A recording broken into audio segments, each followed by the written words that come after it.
आइए अब हम स्टार्ट करते हैं लेक्चर नंबर 2 से, जहाँ से हम लोगों ने छोड़ा था पेज नंबर 130 से। तो चलिए हम लोग चारों वेद के बारे में पढ़ते हैं फिर से। आपको यहाँ पर दिया है द वैदिक पीरियड जो है, द वैदिक पीरियड के बारे में मैंने बताया था कि वैदिक पीरियड जो है लेटर वैदिक अर्ली वैदिक पीरियड 1500 से लेकर 1000 ईसा वर्ष को माना जाता है, और लेटर वैदिक पीरियड जो है 1500 से लेकर 600 ईसा वर्ष पूर्व माना जाता है। अब हम लोग देखेंगे जो 4 वेदाज हैं, द ऋग्वेदाज, द यजुर्वेदाज, द सामवेदा और द अथर्ववेदा के बारे में हम लोग पढ़ेंगे। तो द ऋग्वेद के बारे में आपने पहले ही पढ़ लिया कि ऋग्वेद जो है सबसे पुराना वेद है, और इसमें जो मंत्र, छंद और जितने भी चीज़ों का, धार्मिक चीज़ों का प्रयोग जो किया गया है वो सभी देवों को समर्पित है। और इसमें देवता सोम को, देवता सूर्य, देवता अग्नि का, देवता इंद्र के बारे में इन देवों के बारे में इस वेद में मिलता है। उसके बाद हम चलेंगे आगे। तो जो हम पढ़ रहे थे आपको इसमें दिया है द 3 और वेदाज। देखिए ऋग्वेद के बाद मूल रूप से यजुर्वेद ही आता है। ऋग्वेद के बाद मूल रूप से आपको यजुर्वेद आता है, लेकिन इसमें आपको सामवेद की चर्चा की गई है। तो मैं किताब में दी गई है तो उसको बताना अनिवार्य है, लेकिन मूल रूप से ऋग्वेद के बाद यजुर्वेद की चर्चा होनी चाहिए, क्योंकि त्रेता युग में यजुर्वेद को दूसरा वेद माना गया है, और त्रेता युग में सारे धार्मिक कार्य जो होते थे आपको यजुर्वेद के माध्यम से ही होते थे। क्योंकि यजुर्वेद जो है आपको ऋग्वेद से जो मंत्र लिए गए हैं, ऋग्वेद में जो भी मंत्र है उस मंत्र को यजुर्वेद में क्या किया गया है, उस मंत्र को यजुर्वेद में लिया गया है। अर्थात दूसरी वेद हम यजुर्वेद मानते हैं, लेकिन बुक में यहाँ पर जो दिया गया उसके अनुरूप हम आपको बताते हैं। पता है the Samaveda is a collection of Rigveda hymns that were set to tone and sung on religious occasions. देखिए सामवेद में जो है वो ऋग्वेद से जो हाइम्स यानी मंत्र, धार्मिक मंत्रों को लिया गया है, उसको क्या किया जाता है, सामवेद में उन मंत्रों का उच्चारण और गायन के रूप में प्रयोग किया जाता है। यजुर्वेद के बारे में माना जाता है कि Yajurveda contains verse in the form of special sacrificial formula. देखिए यजुर्वेद में मुख्य रूप से आपको क्रिया और यज्ञों को, क्रिया करने और यज्ञों के बारे में चर्चा की जाती है यजुर्वेद में, ठीक है ना। यजुर्वेद में इनकी चर्चा की गई है। यजुर्वेद के 2 शाखाएं हैं, इसमें दिया गया है। ये 2 शाखाएं हैं आपको कृष्ण यजुर्वेदा और शुक्ल यजुर्वेदा। यानी यजुर्वेद की जो 2 शाखाएं हैं उन 2 शाखाओं का नाम है कृष्ण यजुर्वेदा और शुक्ल यजुर्वेद। तीसरा में हम आके पढ़ेंगे द अथर्ववेदा।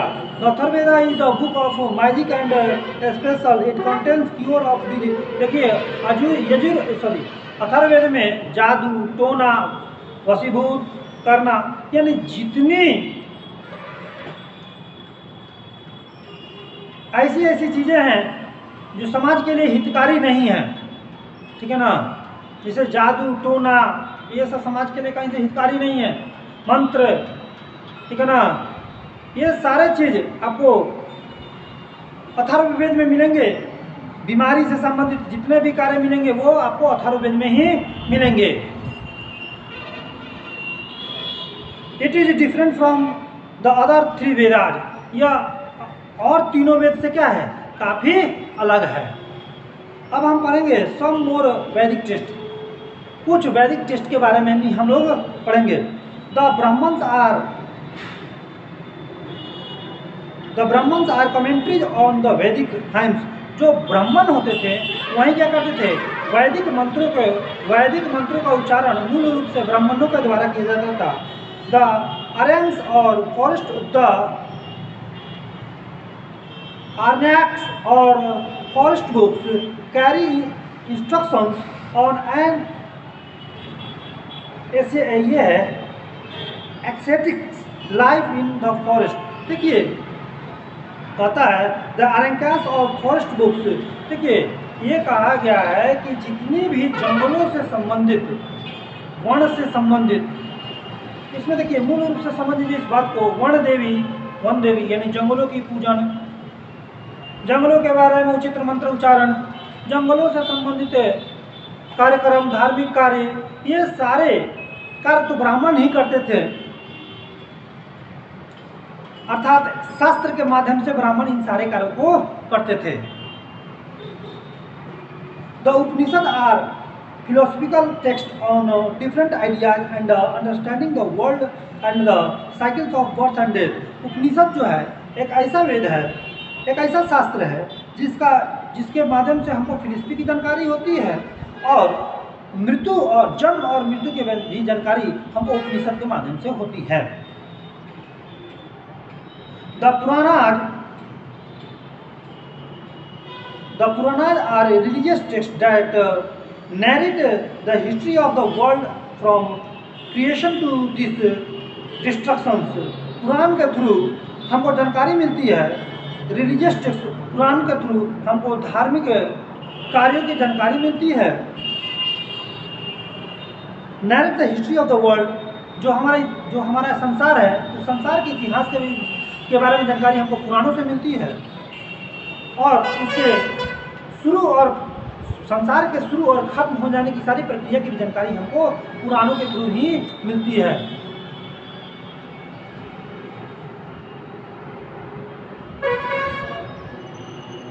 एक मैंने बीच में पढ़ाया द नैक्स और forest books carry instructions on Asiatic life of forest. और नैक्स बुक्स के थ्रू हमको जो जंगल है, जो जंगलों से रिलेटेड जिंदगी है, उसके बारे में जानकारी मिलती है, मैंने आपको बताया। अर्नैक्स और फॉरेस्ट बुक्स को भी, या इसको अर्नैक्स कहें या फॉरेस्ट बुक के नाम से आप जाने। ये पॉइंट नंबर आपको 2 में दिया गया है, ब्राह्मण्स के नीचे ठीक 2 नंबर पॉइंट है, उसके बारे में उसके बाद दिया गया है। पुराण के बारे में मैंने बता दिया। द 2 इपिक्स, जो 2 महाकाव्य हमारे, जो महाभारत और रामायण है, और पार्ट्स ऑफ पुराणाज, ये जो दोनों इपिक्स जो हैं, महाभारत और पुराण जो है, ये हिस्से हैं, महाभारत और रामायण जो है, ये 2 हिस्से, 2 जो है महाकाव्य, ये हमारे पुराण के हिस्से हैं। अब हम लोग आगे पढ़ेंगे, अर्ली वैदिक पीरियड के बारे में पढ़ेंगे। अर्ली वैदिक पीरियड में आप जानते हैं कि अर्ली वैदिक पीरियड जो है आपको स्टार्ट हुआ था 1500 से लेकर 1000 BCE के बीच में अर्ली वैदिक पीरियड को माना जाता है।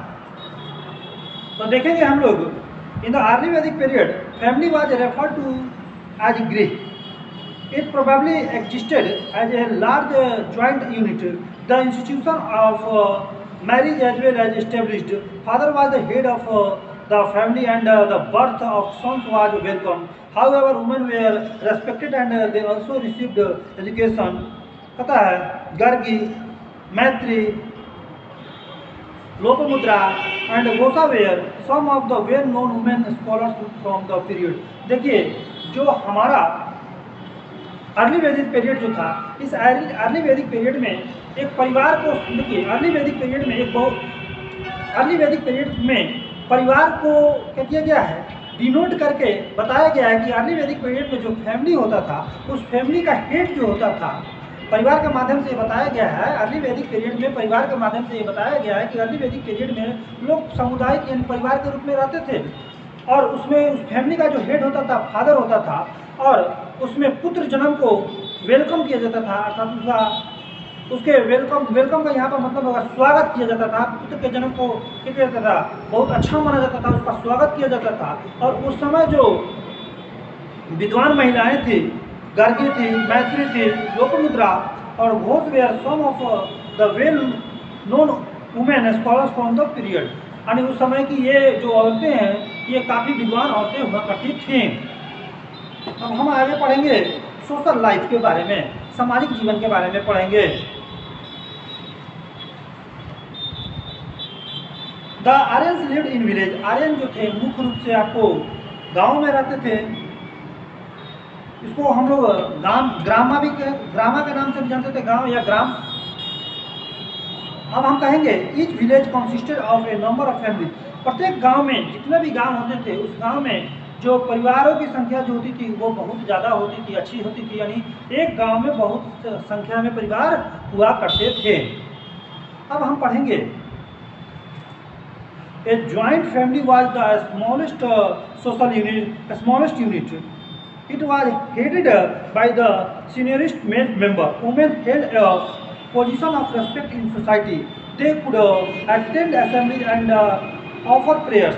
देखिए ये जैसे ज्वाइंट फैमिली होता था, तो ज्वाइंट फैमिली हो बड़ा या छोटा जो भी फैमिली हो, बड़ा फैमिली में मुख्य रूप से देखा जाता था कि उस परिवार का हेड जो होता था हमेशा पिता होता था या कोई मेल मेंबर होता था, और उस समय महिलाओं की काफ़ी रेस्पेक्ट की जाती थी, क्योंकि महिलाएं जो होती थी उसमें काफ़ी रेस्पेक्टेबल होती थी, पूजनीय होती थी, और महिलाएं ही घर का काम हाल देखती थी, और प्रेयर आदि का काम, पूजा आदि का काम भी महिलाएं ही देखती थी। The Varna system was a characteristic feature of Vedic society. The term Varna basically means color of the skin. It was primarily used to differentiate the Aryans from the supposedly dark-skinned non-Aryans. Subsequently, the term came to be used for a social class. देखिए उसी समय से, आर्य के समय से ही देखिए बंटवारा start हो गया, यानी जो काले रंग के लोग होते थे, देखिए आर्यन भी दो भागों में बटे होते थे। जो एकदम काले होते थे उनको अलग बांट दिया गया रहता था, जो उससे अलग रंग, जो अलग सब रंग के होते थे, यानी सफ़ेद का ये काले रंगों में बटे हुए थे, यानी जो काले होते थे उनको हम नॉन आर्यन के रूप में जानते थे। अब हम पढ़ेंगे, इसमें देखिएगा the entire society was divided into 4 main classes और वर्नाज। जो समाज था वो 4 वर्गों में मुख्य रूप से बटा हुआ था, उसी को हम लोग वर्ना कहते हैं, यानी 4 भागों में बटा हुआ था। ब्राह्मण, क्षत्रिय, वैश्य और शूद्र, ये 4 भाग समाज में बंटने का, यानी खुद हमने अपने आप को बांट लिया 4 भागों में, वैश्य, क्षत्रिय, ब्राह्मण और शूद्र, 4 भागों में हम खुद बट गए। अब 4 भागों का काम भी अलग अलग हिसाब से बट गया। द वर्ण system was essentially based on occupation. देखिए वर्ण सिस्टम जो है मुख्य रूप से आपको काम के आधार पर बांट दिया गया।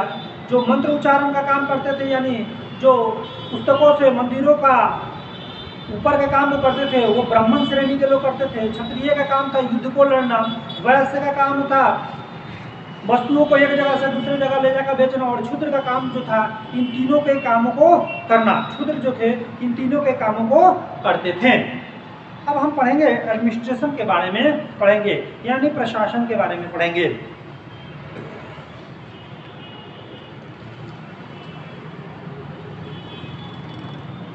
पता है in the early Vedic period the Aryans were divided into tribal groups. The tribe was called jana और विश्व। पता है कि प्रारंभिक समय में आर्य जो थे वो बटे हुए थे ट्राइबल ग्रुप्स में। आर्य जो थे वो ट्राइबल ग्रुप्स में बटे हुए थे। कह लीजिए the tribal was called jana. देखिए in early Vedic period the Aryan were divided into tribal groups. Puranic समय में यानी वैदिक समय में ही आर्यन जो थे वो ट्राइबल ग्रुप्स में बटे हुए थे। जो बटे हुए थे जन और विश्व के भागों में वे बटे हुए थे। Each tribal occupied a particular area and consisted of a number of villages.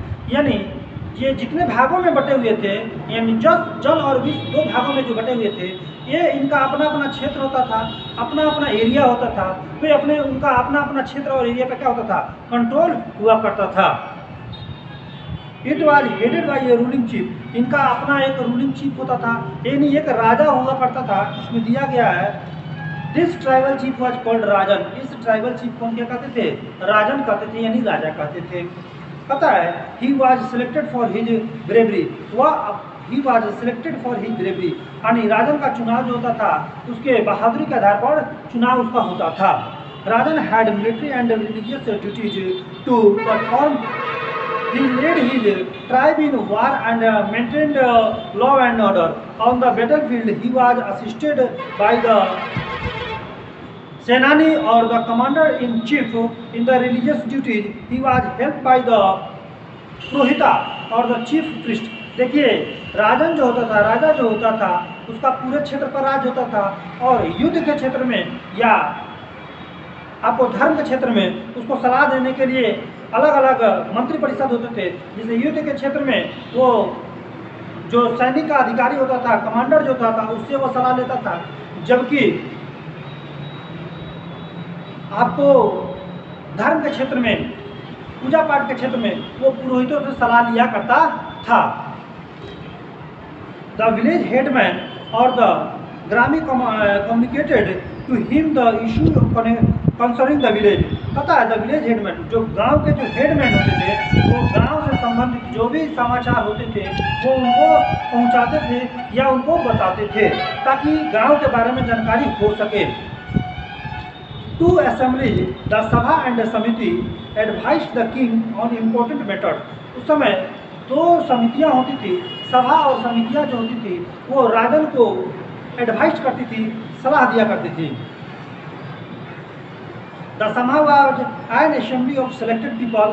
The sabha was an assembly of selected people. सभा जो होती थी वह सिलेक्टेड पीपल की होती थी। सभा was assembly of selected people, यानी सभा जो होती थी वैसी असेंबली होती थी जहां लोगों को चुनकर लाया जाता था, सिलेक्टेड। द समिति consisted of all people of the tribe, यानी समिति जो वैसी सभा होती थी जहां पर ट्राइब के सभी लोग होते थे। सभी सभा में सिलेक्टेड पीपल होते थे, लेकिन समिति में सिलेक्टेड पीपल नहीं होते थे। द समिति इलेक्टेड द राजन, और समिति ही यानी वो इलेक्टेड पर्सन ही राजन का चुनाव करते थे। अब हम आएंगे ऑक्यूपेशन के बारे में। ऑक्यूपेशन माने पेशा होता है, पेशा के बारे में पढ़ेंगे। People in Rigvedic period were primarily pastoralist who started practicing farming later. देखिए, और कहता है कि पीपल इन ऋग्वैदिक पीरियड के जो लोग होते थे वो मुख्य रूप से पैस्टोरलिस्ट होते थे, चारे की खोज में इधर उधर भटकते रहते थे। वो स्टार्टेड प्रैक्टिसिंग फार्मिंग लेटर, बाद में ही इन्होंने खेती करना प्रारंभ कर दिया। In Rigveda there are numerous references of cow and bull. Rigveda में गायों की और बुल्स की भिन्न प्रजातियों के बारे में हमको जानकारी मिलती है। The importance of cattle is suggested by the fact that the number of wars during this period were fought for cows. In Rigveda, references to the plough suggest that they were familiar with sowing, harvesting, threshing, etc. Growing crops such as wheat, barley, and rice, and rearing cattle were the main occupation of the early Aryans. देखिए, Aryans जो थे, early Aryans जो थे, जिनका मुख्य रूप से काम था पशुओं को पालना, ठीक है ना, पशुओं को पालना, खेती के लिए उनका भरपूर प्रयोग करना। तो यहाँ पर जान लीजिए कि जो लेटर वैदिक पीरियड के जो भी थे लोग, ठीक है ना, वो भी क्या किए कि पहले वो पशुओं को पालते थे, बाद में इन्होंने भी क्या किया कि खेती करने का काम शुरू कर दिया, यानी प्रारंभ कर दिया। और इन खेती करने वाले पशुओं से वो भरपूर उसका प्रयोग करते थे, ठीक है ना, गायों का, भेड़ों का, घोड़ों का, सांडों का प्रयोग जो था ये अपने प्रत्येक काम में लिया करते थे, और इन कामों से उनको काफ़ी फायदे होते थे। खेती करते थे तो भोजन मिलता था, उसके बाद से बोझा ढोने का काम करते थे और पशु, ठीक है ना, तो इनको एक जगह से दूसरी जगह बोझा ढोने का भी काम नहीं करना पड़ता था। तो पशुओं से इनको काफ़ी मदद मिली, और पशुओं के माध्यम से इनको जो खेती, पशुओं के माध्यम से नहीं खेती करते थे, अगर मान लेते खुद से खेती करते तो उसमें नहीं हो पाता था, लेकिन पशुओं के माध्यम से जो खेती करने लगे तो इनको 2 गुना प्रॉफिट होने लगा, और ये आगे की तरफ डेवलप करने लगे।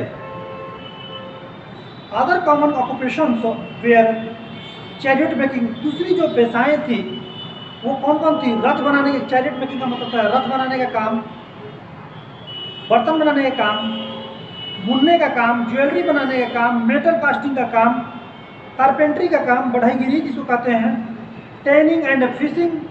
माने देखिए, जितने भी काम हैं ये खेती करने के बाद ये सारे पेशाओं को लोग अलग अलग समय पर इसका प्रयोग करते थे। The cow was a unit of barter exchange, and the cow was a unit barter exchange and had therefore a crucial role to play in their lives. The Aryans used horses and chariot in war. देखिए, काऊ का भी ये अदला बदली करते थे, ठीक है ना, खेतों का भी अदला बदली करते थे, और घोड़े और अन्य जो युद्ध में प्रयोग होने वाले जानवर थे उनका प्रयोग ये क्या करते थे, घोड़े और हाथियों का प्रयोग ये युद्ध में किया करते थे। पहले मूल रूप से घोड़ा का ही प्रयोग किया जाता था।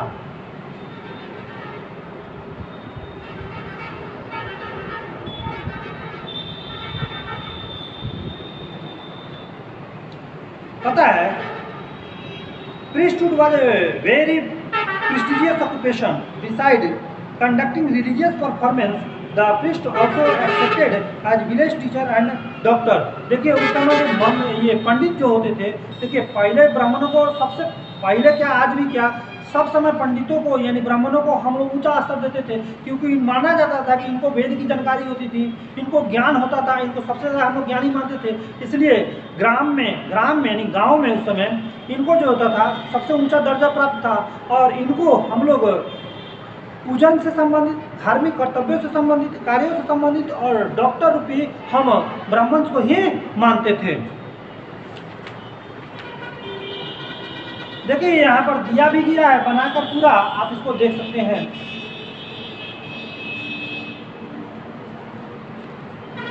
अब देखिएगा, फूड, द वैदिक people at food consisting of rice, wheat.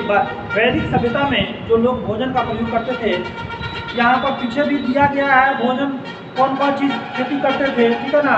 यहाँ पर उनके खाने का भी काम दिया गया, कौन कौन चीज़ खाते थे, आप भी इसको पढ़िएगा, थोड़ा सा हिस्ट्री है, ठीक है ना। बहुत कुछ थोड़ा छूट भी जाता है, तो हिस्ट्री को आप भी एक बार गौर से पढ़िएगा, मैं पढ़ा रहा हूँ आपको लगातार। वैदिक जो पीपल थे वो भोजन के रूप में चावल लिया करते थे, व्हीट लिया करते थे, बार्ली जौ को कहते हैं, वेजिटेबल लिया करते थे, फ्रूट्स और मांस को लिया करते थे। Milk and milk product such as butter and ghee were also consumed. ये मिल्क और मिल्क से बने वस्तुओं को भी खाते थे, ज़्यादा से ज़्यादा उसका यूज़ करते थे। घी तो भी मिल्क से ही बनता था, यानी इन मिल्क से बने वस्तुओं का बहुत ज़्यादा उस समय प्रयोग किया जाता था। अब पता है अम्यूजमेंट्स माने होता है मनोरंजन। The usual pastime of the Aryans were chariot racing, hunting, gambling, singing, dancing and playing musical instrument. देखिए पहले मनोरंजन का साधन क्या था, शिकार करना था, घुड़सवारी करना था, रथ दौड़ लगाना था, कुछ इंस्ट्रूमेंट बजाकर मनोरंजन करना था। तो यही आर्यंस के मूल रूप से मनोरंजन के साधन हुआ करते थे। Among the musical instrument the flute, माने म्यूजिकल इंस्ट्रूमेंट के रूप में उनके पास फ्लूट हुआ करता था, फ्लूट में बांसुरी होता था। Flute and the drums were important, flute हुआ करता था, लूट हुआ करता था, ये भी एक तरह का यंत्र होता है लूट। आपको ड्रम्स जो होते थे, ड्रम्स को लेकर वे अपने आप को मनोरंजन करते थे, दूसरे का भी मनोरंजन करते थे। अब हम पढ़ेंगे रिलीजन का मतलब होता है धार्मिक, धर्म से संबंधित, धर्म होता है, रिलीजन मतलब धर्म होता। अब हम पढ़ेंगे the religion of the early Aryans was very simple. माने जो हमारे अर्ली आर्यंस है उनका जो धर्म था, उनका जीने का जो तरीका था वो काफ़ी सीधा था, काफ़ी सिंपल था। They worshipped the forces of nature, वो मूल रूप से प्रकृति की ही पूजा करते थे, जैसे पृथ्वी की पूजा, अग्नि की पूजा, वायु की पूजा, इंद्र की पूजा, सूर्य की पूजा। सभी देवताओं का नाम दिया गया कि कौन कौन देवता, जैसे पृथ्वी है, अर्थ, अग्नि है, फायर दिया है, वायु है, विंड के देवता, इन सारे देवताओं का बीच बीच में जो दिया गया है बॉक्स में देखिए नाम दे दिया गया है। इन देवताओं की पूजा की जाती थी। There is no evidence of idol worship during that time, इसमें ये नहीं है एविडेंस कि लोग मूल रूप से इसकी ही पूजा करते थे, चाहे इनकी पूजा करते थे, लेकिन पूजा करते थे। Prayers were chanted in open air, यानी प्रेयर जो होता था खुले मैदान में होता था। रिचुअल्स वेयर सिंपल, उस समय जो धार्मिक रीति रिवाज जो थे, रिचुअल्स में धार्मिक रीति रिवाज जो थी वो बहुत साधारण थी। Fire was an important part of all the rituals, सभी धार्मिक कार्यों में आपको आग का प्रयोग किया जाता था, यानी जितने भी धार्मिक कार्य हैं उसमें आग का प्रयोग कल भी किया जाता था और आज भी हम लोग धार्मिक कार्यों में आग का प्रयोग करते हैं, क्योंकि आग को हम लोग बहुत पवित्र मानते हैं। लेटर वैदिक पीरियड के बारे में दिया हम लोगों ने, अर्ली वैदिक पीरियड के बारे में पढ़ा। अब हम लोग लेटर वैदिक पीरियड के बारे में यहाँ से चलेंगे। The Aryans learn the use of iron in the later Vedic period. Aryans जो थे वो लोहे का जो जानकारी हुआ, the Aryans learn the use of iron, यानी आर्यन जो थे आयरन का यूज जो थे वो उनको जानकारी मिली अर्ली लेटर वैदिक पीरियड में ही, उनको इनकी जानकारी यानी लोहे की जानकारी मिलती है। It mark the beginning of the iron age in India, अर्थात वहीं से आयरन एज की शुरुआत भारत में हो जाती है। The use of iron tool enable them to clear the dense forest of the region where they settle down, अर्थात जब आयरन आ गया तो आयरन से लोहे का प्रयोग क्या करने लगे, ये जंगलों को साफ करने लगे, और जब जंगल साफ होने लगा तो अब इनको आसानी से घर बनाकर रहने में तकलीफ नहीं होने लगी, अर्थात सभी इस बात को ध्यान दीजिए कि जंगलों को साफ करने लगे और जंगलों की लकड़ियों का प्रयोग ही वो घर बनाने का रूप में करने लगे और उस जगह को खेती के रूप में प्रयोग करने लगे। अब पता है कि the Aryans gradually spread along the north Gangetic plains, पता है Samaveda, Yajurveda and Atharvaveda were composed during this period. Samaveda, Yajurveda और अथर्ववेद का ही सामवेद, यजुर्वेद और अथर्ववेद का भी आपको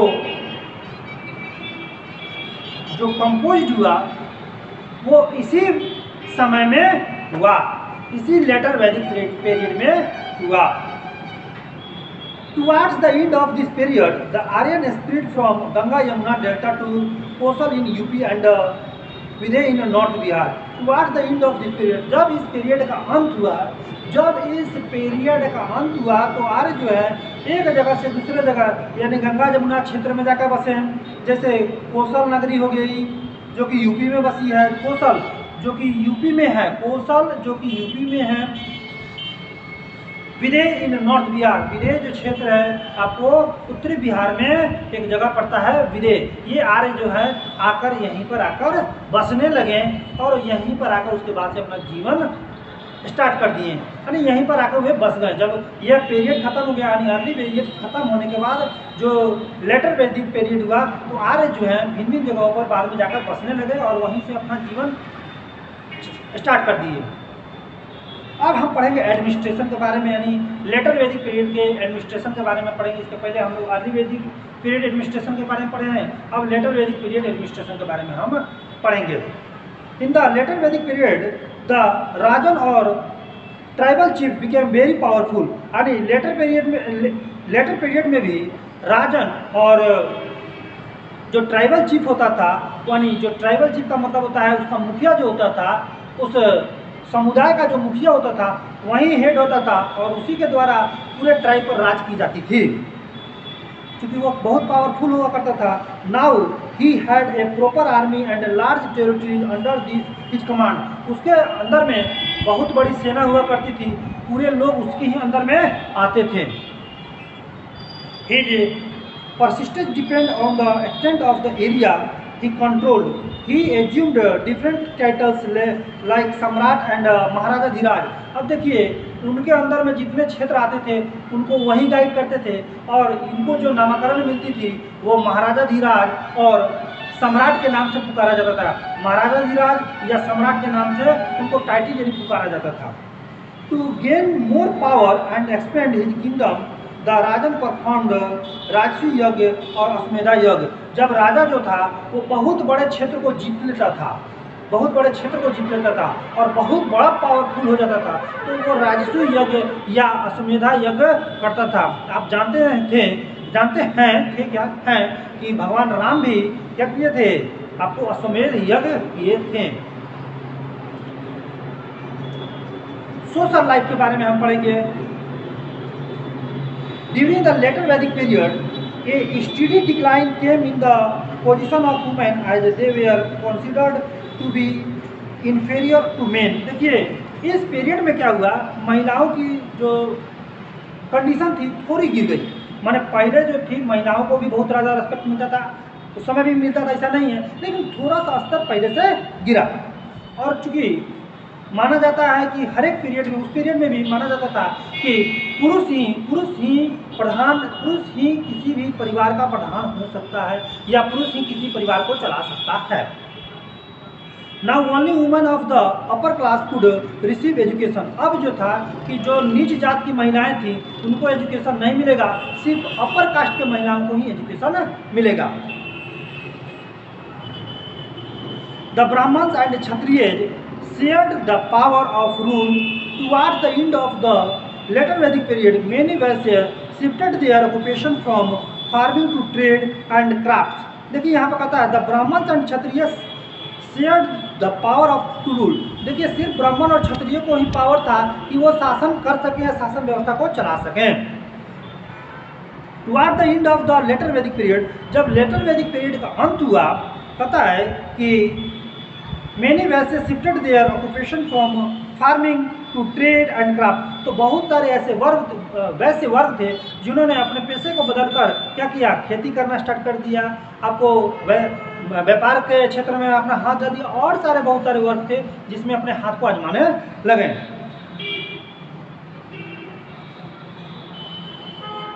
but the Shudras were still deprived of many of the privilege enjoyed by the upper classes.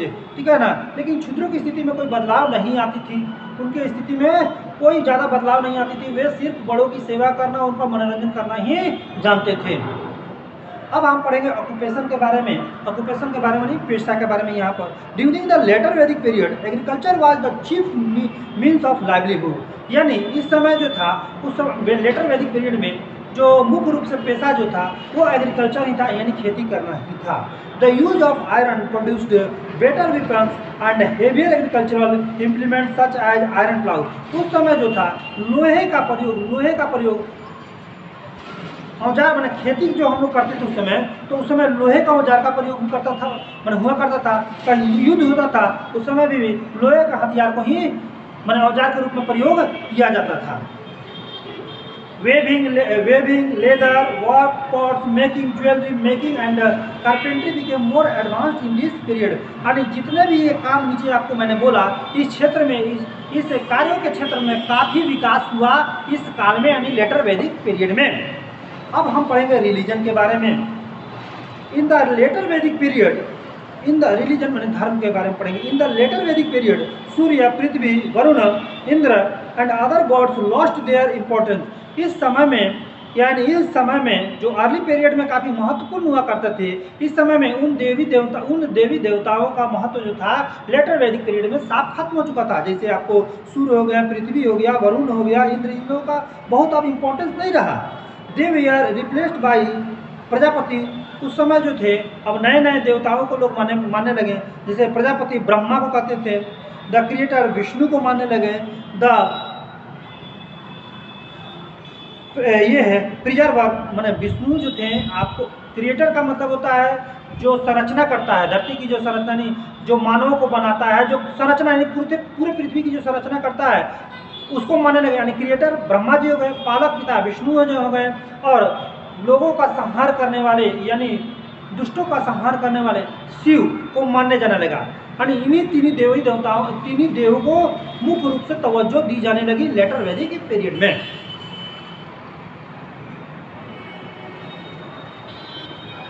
Important female deities during the later Vedic period. यानी later Vedic period में जो मुख्य रूप से देवी हैं, देवी और देवता, यानी देवी के रूप में कौन कौन थी देखिएगा, Usha the goddess of dawn, Aditi mother of god, Prithvi earth goddess,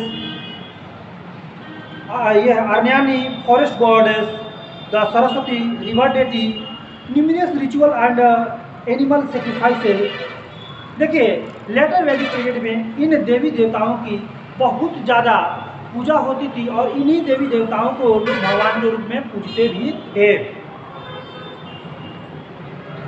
numerous rituals and animal sacrifices dedicated to appease God became popular, making the form of worship very complex। देखिए बलि चढ़ना, बलि प्रथा, न्यूमरस रिचुअल्स, बहुत सारे प्रथा और बलि प्रथा भी इसी पीरियड में आपको माने जाते हैं।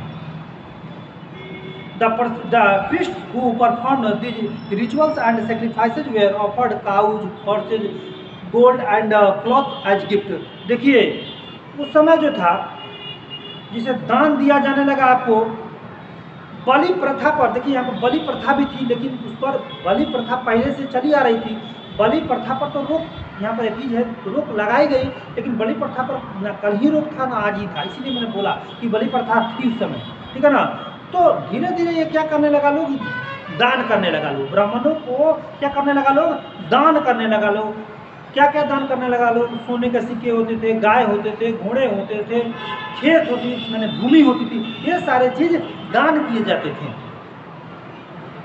दे were considered as messengers of god, as such they enjoyed tremendous power and prestige. अब देखिए ब्राह्मण जो थे, ब्राह्मण को माना जाता था ये मैसेंजर है भगवान को, और इसी को देखकर उनको हर एक चीज़ क्या कहता था, समाज में ऊंचा वर्ग था, उनको प्रतिष्ठा मिलती थी, दान भी बहुत ज़्यादा मिलता था। अब हम लोग पढ़ेंगे एजुकेशन के बारे में। In this period girls received education at home. इस समय में जो लड़कियां होती थी वो घर पर क्या करती थी, घर पर उनको एजुकेशन दिया जाता था। A boy spend his student life in Gurukul. और बच्चे जो होते थे, लड़के जो होते थे, अपना टाइम कहाँ स्पेंड करते थे, गुरुकुल में शिक्षा को लेने के लिए करते थे। In return for the knowledge gained the peoples served the guru. देखिए इस समय क्या होता था कि जो लड़कियां होती थी वो घर पर अध्ययन करके अपना ज्ञान लेती थी, और जो लड़के होते थे वो क्या करते थे, वे ज्ञान लेते थे, गुरुकुल में आकर गुरुओं की सेवा करते थे, बहुत सारे कर्म करते थे। गुरुओं के लिए वो भिक्षाटन करते थे, जंगलों से लकड़ियाँ काट के लाते थे, खाना बनाते थे, बहुत सारे धार्मिक कार्य करते थे। और इन सब करने के बाद धार्मिक कार्य, खाना बनाना, जंगल से लकड़ियाँ काटना, गुरु की सेवा कर, बहुत सारे कार्य करने के बाद इनको गुरुकुल से शिक्षा मिलती थी। शिक्षा यहाँ पर जो दी जाती थी, ग्रामर की, एस्ट्रोनॉमी की, मेडिसिन की, युद्ध की, संगीत की, ये सारी शिक्षा यहाँ पर दी जाती थी। The Vedic period ended around 600 BC with the formation of big traditional units called janapadas. यानी कहते हैं कि वैदिक पीरियड का जो अंत जो है आपको 600 BC में हो गई। 600 BC में वैदिक पीरियड की, लेटर वैदिक पीरियड का अंत 600 BC में हो गया। अब ये चैप्टर भी खत्म हो गया। इसका क्वेश्चन आंसर आपको PDF के थ्रू आपको मिल जाएगा। Thank you. नेक्स्ट चैप्टर हम लोग चैप्टर 6 स्टार्ट करेंगे।